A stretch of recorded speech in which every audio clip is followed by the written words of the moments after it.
Fala pessoal, tudo bem com vocês? Olha, jogo pra se distanciar do Z4, hein? A tabela ajudou. Matheus Bidu é dúvida e o Memphis, será que volta? Chega mais, eu sou o Chico Garcia, inscreva-se no canal e vamos junto. Bom, rapaziada, o Grêmio deu uma ajudada aí, hein? Porque ganhou do Santos e aí na questão saldo de gols, aquela coisa toda, quem foi pra zona do rebaixamento mesmo sem jogar foi o Santos e o Corinthians saiu. O Corinthians é o primeiro time fora da zona, mas ainda tem 18 pontos, evidentemente, né, por conta do saldo ali do Santos que ficou pior, o Santos acabou entrando. E o Corinthians tem a chance, jogando em casa, contra o Atlético Mineiro, que é um time instável na competição, de poder abrir 3 pontos da zona, né, chegar a 21 pontos, e aí vai dar uma embolada de novo em tudo que tá ali, mas é uma vitória super importante para que o Corinthians possa, né, dar uma respirada. Tá super bem na Libertadores, classificado, primeiro do grupo de forma antecipada, é um negócio incrível. No Brasileirão, teve alguns problemas. Inclusive, no jogo passado contra o Botafogo, quando a gente viu que a questão física, ela acabou, né, digamos assim, ela acabou comprometendo, prejudicando. Só que o Diniz poupou no jogo da Libertadores. Então, é jogo para ganhar. É jogo para ganhar, fazer aquela intensidade que o time do Diniz vem, estava pelo menos adotando nos últimos jogos, com aquela base de escalação que a gente já conhece, mas com algumas questões. Uma delas, o Matheus Bidu, que tem um entorse no tornozelo, que nem viajou para o Uruguai no meio da semana, que assim, estava sendo preparado ou preservado para jogar esse jogo, mas a gente coloca com uma dúvida, se não for ele é um Angileri. Tomara que seja o Bidu, tá? Porque o Angileri, ok, acho que cumpre, é da função e tal, mas o Bidu, ele acrescenta muito ofensivamente, especialmente no Corinthians, né? Ele vem por dentro, ele fez crescer o futebol do Lingard e vice-versa, né? Eles têm uma boa dobradinha por ali. Ele é um cara muito presente na construção de jogo do clube, né, do time. Então eu espero que ele jogue, o Matheus Bidu. Se não, vai ser o Angileri, como eu falei. De resto, o Gabriel Paulista cumpriu suspensão, tá de volta, e aí também é um alento, né? Como falamos no meio da semana, não ter o André Ramalho, porque infelizmente, tecnicamente, de forma individual, ele não tá bem. E aí você ter a dupla de zaga, Gabriel Paulista e Gustavo Henrique, é outra segurança. Mateuzinho na direita e aí no meio de campo. Se for o time titular dele, aquilo que ele tem de melhor, se ele não for poupar ninguém, é Ranieri, Carrilho, não André, hoje Carrilho, Bidon, Garro, Lingard e Yuri Alberto. Para mim, esse deve ser o time. O Memphis Depay, ele também é dúvida. Ele voltou a trabalhar com o grupo, sentiu um incômodo na panturrilha, aquela coisa toda, chamou até o fisioterapeuta específico dele, né, o espanhol lá, para dar uma analisada nos exames, para saber se está tudo ok. Tem uma possibilidade dele estar no banco de reservas. Eu não tenho, não é uma informação, tá? Não vou colocar aqui como informação, é uma sensação de que ele não vai para o jogo. E que se ele for, ele não vai entrar. Mas é só uma sensação, tá? Pode ser que eu seja desmentido né, com o andamento das coisas e tomara até que ele ganhe alguns minutos, porque eu acho que o Memphis pode ajudar, né, pela qualidade que ele tem. Agora eu tô com uma suspeita, né, vamos colocar dessa maneira, de que ele não joga mais. De que ele não joga mais até a Copa do Mundo. Tomara que eu esteja errado, tomara que ele ganhe alguns minutos contra o Galo, contra a Platense, porque contra o Grêmio já é o dia da apresentação na seleção holandesa, então provavelmente ele não estará com o Corinthians.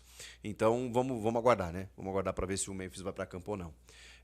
Cara, os últimos dias eles foram atribulados, né? Eu até não gravei um vídeo na sexta-feira, tô gravando esse agora, porque teve a questão Yuri Alberto, né?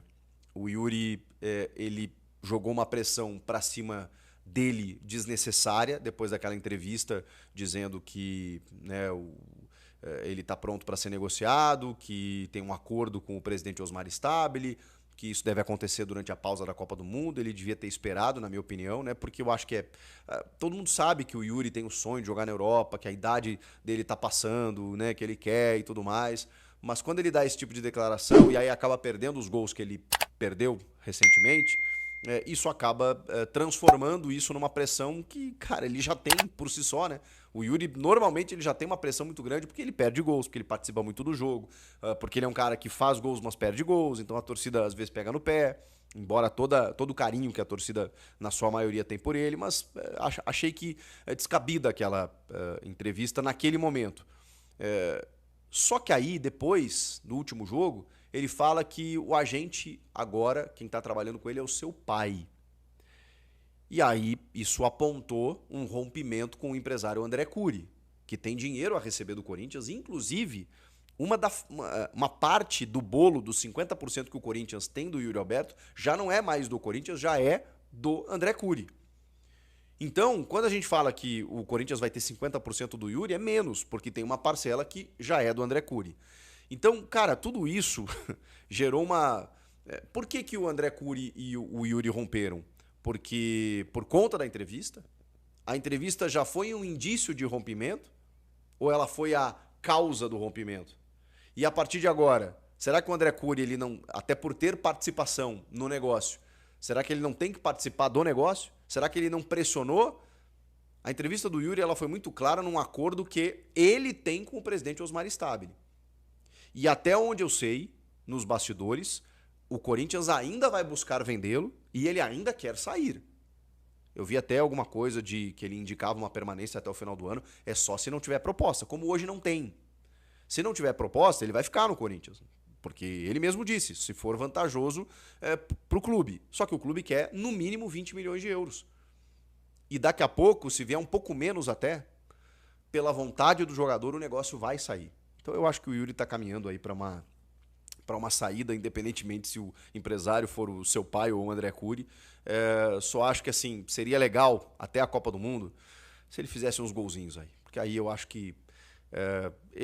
eu já acho ele super importante para o time, tá? Desde que ele chegou, virou artilheiro do Brasil, foi super decisivo nas 3 conquistas, fazendo gol de título, inclusive, né? O gol do Allianz Parque lá no Paulista, o gol da Supercopa, a assistência especialmente, né, pro gol do Memphis, né, contra o Vasco, e o primeiro gol também, né? Ou seja, ele foi super, super decisivo nos títulos recentes do clube. Embora os gols perdidos, né? Mas nunca faltou entrega, dedicação, um cara que se cuida, um cara que volta antes de lesão, um cara que, sabe? Então, assim, eu acho que o Yuri, ele tá já na história. E eu espero que a imagem dele não seja arranhada por esse tipo de declaração, por uma forçada do empresário, sei lá, ou dele mesmo, né? De daqui a pouco tá de saco cheio de alguma coisa e querer sair, porque é legítimo, dependendo do que o cara tá sentindo, tá tudo certo. Agora, espero realmente que ele faça uns golzinhos até a Copa do Mundo, porque aí ele sai numa boa e a torcida fica um pouquinho mais de boa com ele. E aí? Dá pra ganhar do Galo? Será que o Memphis volta? O que vocês acham? Comenta aqui. Inscreva-se no canal, eu volto na próxima. Tchau!